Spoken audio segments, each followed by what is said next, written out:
guys, welcome back. This update is going to be on speed matching locomotives. It's actually a common question that I get on the website and Facebook page and stuff is how do I speed match all my locomotives? And there's a couple different techniques you can use, and I'll show you the one that I use.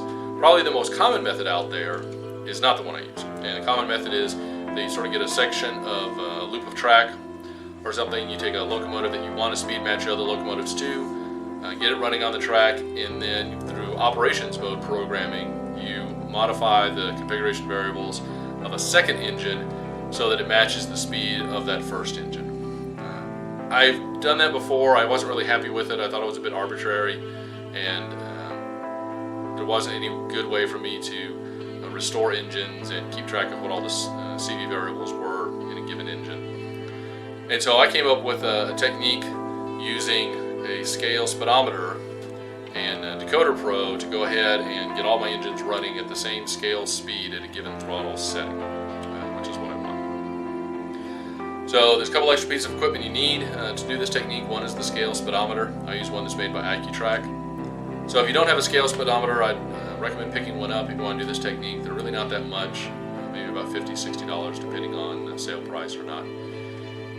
And then it makes it a lot easier. If you don't have this, you could actually do it by marking off a known length of track and then timing how long it takes engines to go through there and then calculating out their scale speed, but then you're spending a lot of time doing math instead of playing with your trains. So with that, we can go ahead and get started, and I'll walk you through the steps that I do to speed match an engine. Okay, so today I'm speed matching a Accutrack Genesis Jeep 50. This is a new engine, so I went ahead and ran it around in forwards for a few minutes, ran it in reverse for a few minutes. And you're going to want to do that because you want to warm up the engine and get it kind of broken in before you go straight into speed matching. If you just start speed matching it right away and the engine's cold and hasn't really been broken in, then you're probably going to have to speed match it again as it settles into its actual performance. So once it's broken in, go ahead and figure out how it is working right now from the factory. Run it through your scale speedometer a few times, run it both forwards and backwards, and that way you can identify how well it's performing. So with this particular engine at throttle setting 10, it's performing about 11 scale miles per hour, and then up at throttle setting 99, it's doing 79 scale miles an hour, which is much faster than I ever want to run my trains on my layout.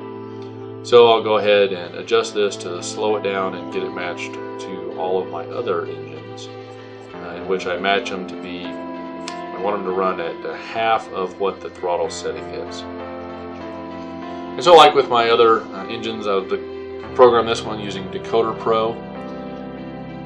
Very easy and straightforward. Put it on the tracks and go ahead and have Decoder Pro identify what type of decoder is in it. In this case, then go down and select a Accutrack Jeep 50, open up the comprehensive programmer, and go ahead and start from there. On the roster entry tab, this is optional. I go ahead and fill out a portion of it just to help me keep my locomotives organized in the database, but none of this information is written to the decoder, so you can skip all this if you want to.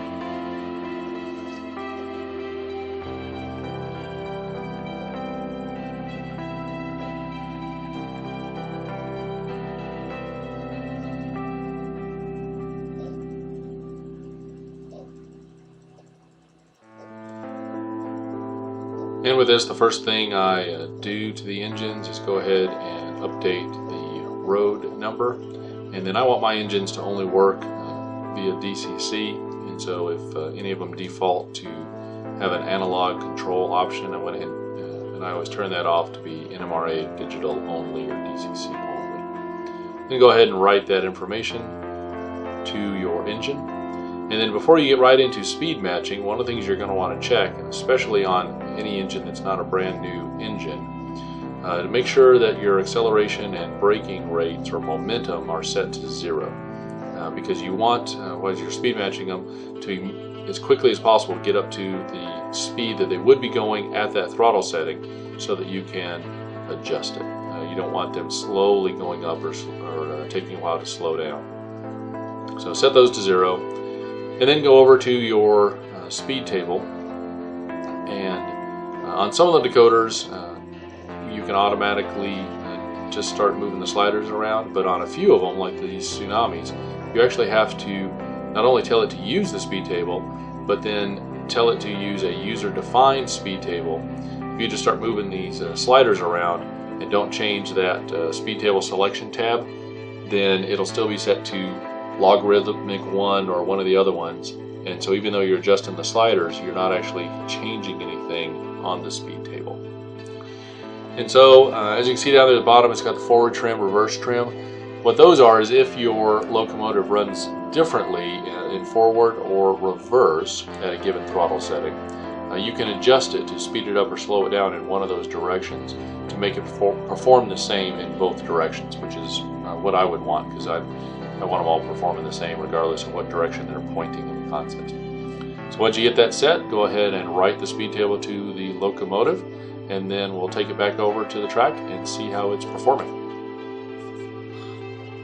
Alright, so we'll get this set on the track here. Now when you're initially setting up your speed tables and making these speed adjustments, you want to adjust the high end first. So go ahead and put it up to maximum speed and whatever distance that takes to get up to maximum speed. Run it through your scale speedometer or your mapped off length of track, and then see how fast it's going. In this case, now at throttle 99, it's traveling 57 scale miles an hour. So we'll take it back over, put it on the programming track again, and adjust the slider down a little bit. So when you make this small adjustment, the slider bar will automatically pull down some of the bars to the left. And then I always do the match ends, and what that'll do is draw a nice straight line from your lowest point to your highest point. Because I actually want a nice straight speed curve in there to where at a throttle setting of 20 it goes 10 scale miles an hour, at throttle setting 50 it goes 25, and throttle setting 99 it goes 50 scale miles an hour. I don't want a curve or anything. So once that is written, then go ahead and take it back over, run it through again, and we'll see how it does this time. So now we're down to 55 scale miles an hour. Not a big adjustment. So we'll take it back again, put it on the workbench, on the programming track, and go ahead and make another slight adjustment. And you do this as often as necessary to get it down to where it's performing properly. And I don't do any of the programming on the layout itself. I only do programming on programming tracks. It's just too much risk, and I got way too many engines sitting on the layout. And then occasionally engines reset themselves and they change their decoder names just randomly sometimes. And so I just do everything all my programming on the programming track, and then I don't have any problems of accidentally programming the wrong locomotive ever. So I went ahead and made that adjustment, slid that down, and now we'll see how it goes here.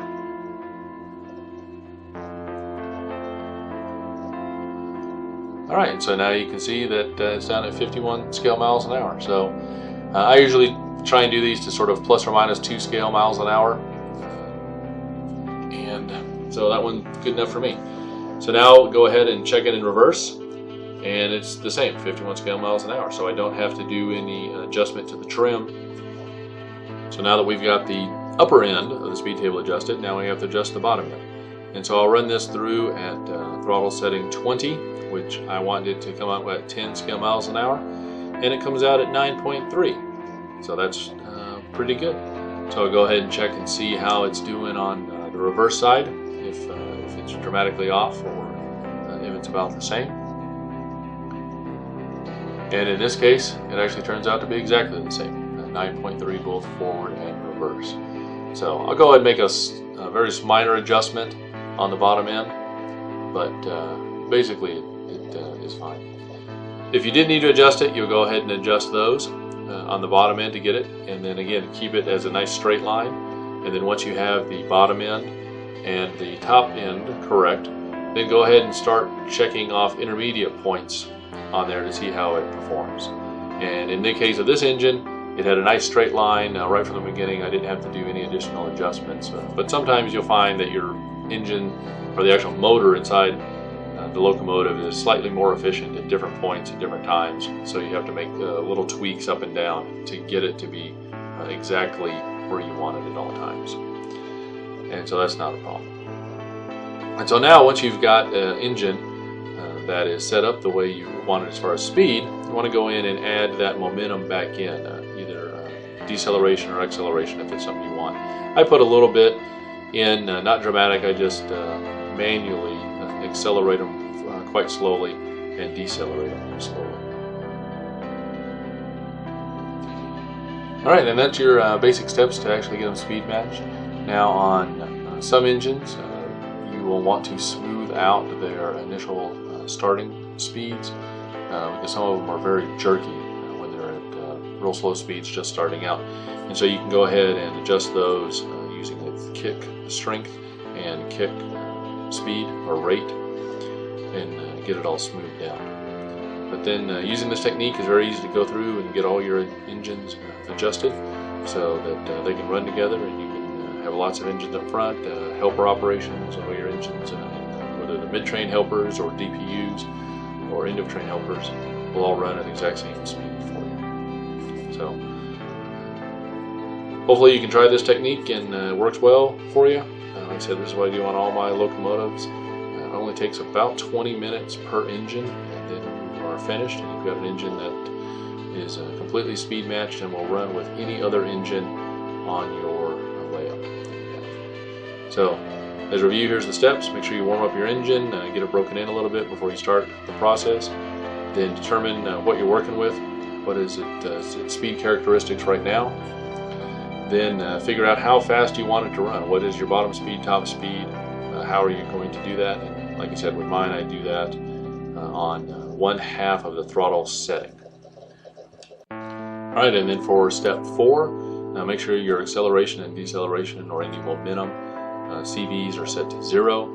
Make sure you adjust your top speed first, and then once you get your top speed set, then go ahead and adjust your lower speed to match. After you get those two endpoints working the way you want it, then go ahead and check all the intermediate steps to make sure they are where you want them and adjust those as necessary. Then go ahead and add your acceleration and deceleration back in, and then smooth out any starting performance by adjusting the kick streak and kick rate if you need to. Alright, so that's how I speed match all my locomotives. Hopefully this technique works for you and will allow you to run any of your locomotives together, make up consists however you want to. So keep running your trains, keep enjoying them. See you at the next update.